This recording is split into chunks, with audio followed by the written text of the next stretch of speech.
հունիսի 25-ից առաջ է տարածքային կառավարման եւ ենթակառուցվածքների նախարարությունը շրջանառել է նախագիծը, ամիս ամսաթիվ է ես հիմա նորից կստուգեմ, այլ բան, որ ազգային ժողով է հասել ձեր ասած ժամկետում, բայց մեր էլեկտրոնային համակարգում դրա մասին ավելի շուտ է եւ շրջանառումը փաստացի ավելի շուտ է եղել։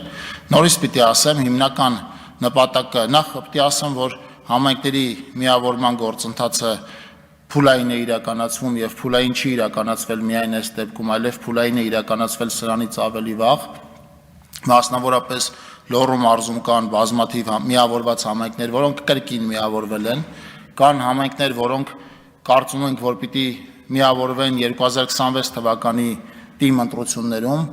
դրա շուրջ եւս այս պահին քննարկումներ են գնում, նկատի ունեմ, որ սա պայմանավորված չի բացառապես Վաղարշապատի եւ Խոյի միավորմամբ,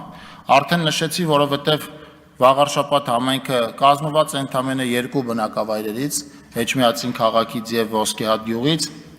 Հայաստանի Հանրապետությունում երկրորդ այդպիսի համայնք չկա, որը այդ չափ փոքր է միավորվել, մենք ունենք հիմնականում շրջանային կամ խիտ բնակեցված տեղերում ոչ շրջանային, բայց խոշոր միավորված համայնքներ եւ ունենք չմիավորված համայնքներ, որոնք ազգային փոքրամասնություններով համայնքներ են կամ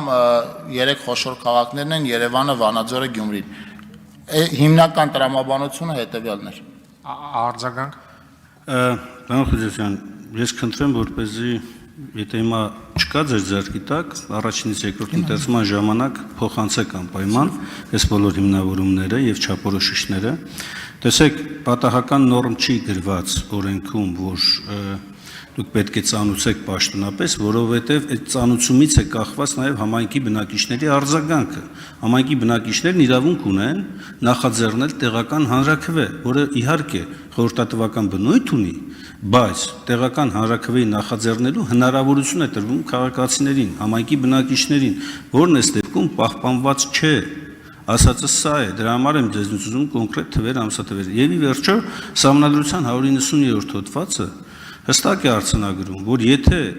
ներկայացվում է օրենքի նախագիծ, իսկ օրենքի նախագիծը շրջանառության մեջ պաշտոնապես դնել, նշանակում է ազգային ժողովում շրջանառության մեջ դնել։ Թե դրանց առաջին գաղափարներ են եղել, դրանք էական չեն։ Հետևաբար Սահմանադրության 190 հոդվածն էլ ասում, որ մենք հիմա պետք է լսենք նաև համայնքների կարծիքը, ոչ թե ձեր դեմքով, այլ համայնքների ներկայացուցիչների կարծիքը։